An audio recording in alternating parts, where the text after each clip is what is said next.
नमस्कार, ज़ीरा आसान में आपका स्वागत है। इस वक्त आपके साथ मैं हूं अभिनव। अभी प्रदेश में 8 जून तक जारी लॉकडाउन के बाद अब सरकार नई गाइडलाइन लाने की तैयारी में है। कोरोना के कम होते आंकड़ों के बीच सरकार ने 8 जून के बाद अनलॉक 2 की तैयारी पूरी कर ली है।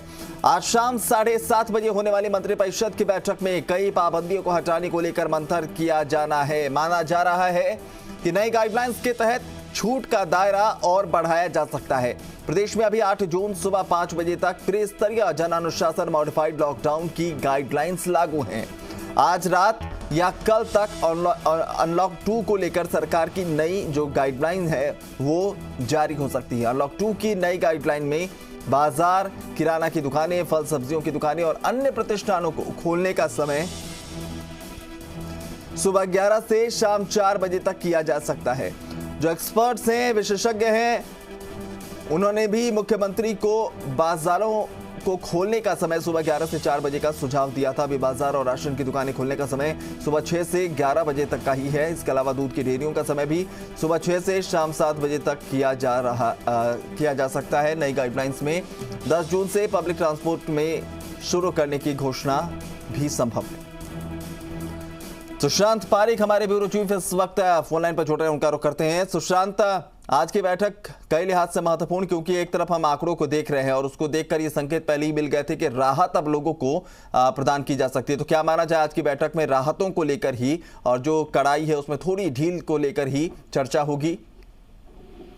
देखिए, निश्चित तौर पे चर्चा होगी और बैठक का मकसद भी वही है। अभिनव, बड़ी बात यह है कि आंकड़ों में कमी है, लेकिन क्योंकि तीसरी वेव की आशंका बनी हुई है, बच्चों के लिए बड़ा थ्रेट है उसमें, और अगर बच्चों के लिए थ्रेट है तो निश्चित तौर पे बड़े भी हो सकते हैं। हाँ। लेकिन उसके साथ साथ जिंदगी को भी पटरी पर लेकर आना है। आर्थिक जो गतिविधियां हैं उनको भी धीरे धीरे सुचारू करना है। ऐसे में चरणबद्ध तरीके से ही जो है सरकार पाबंदियों को हटाएगी, एक साथ छूट नहीं मिलने वाली है।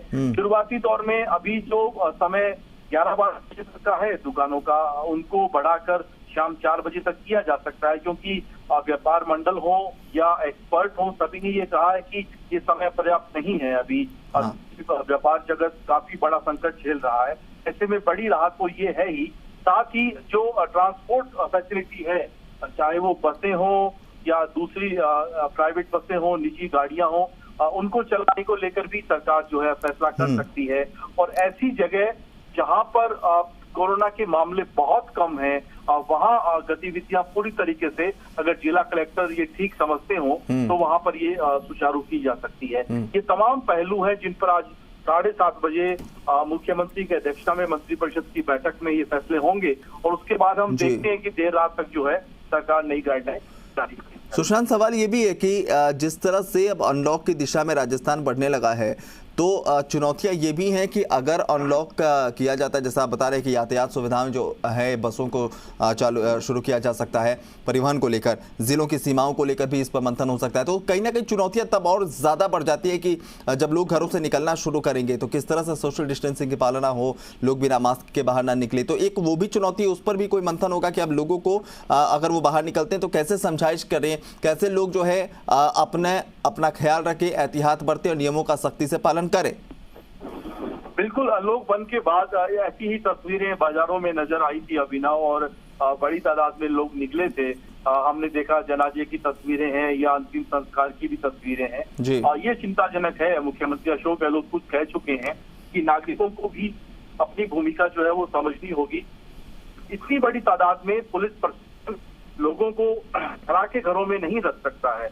जब अनलॉक 2 होगा तो निश्चित तौर पर सरकार चाहेगी कि जो कमेटियां बनी हुई हैं, जो सीएलजी की भूमिका है या जो ग्राम पंचायत स्तर पे जो भूमिका हो सकती है, वो तमाम पहलू, तमाम जो माध्यम है उनका उपयोग किया जाए लोगों को जागरूक करने में। क्योंकि ये तो समझना होगा कि अनलॉक 2 है लोगों के आर्थिक सिस्टम को बेहतर बनाने के लिए, लेकिन लोगों का जीवन बचाने के लिए अभी भी सावचेत रहना बहुत जरूरी है। बिल्कुल, अनलॉक की दिशा में जरूर बढ़ रहे हैं, लेकिन खतरा अभी टला नहीं है। बहुत बहुत शुक्रिया सुशांत तमाम जानकारी के लिए।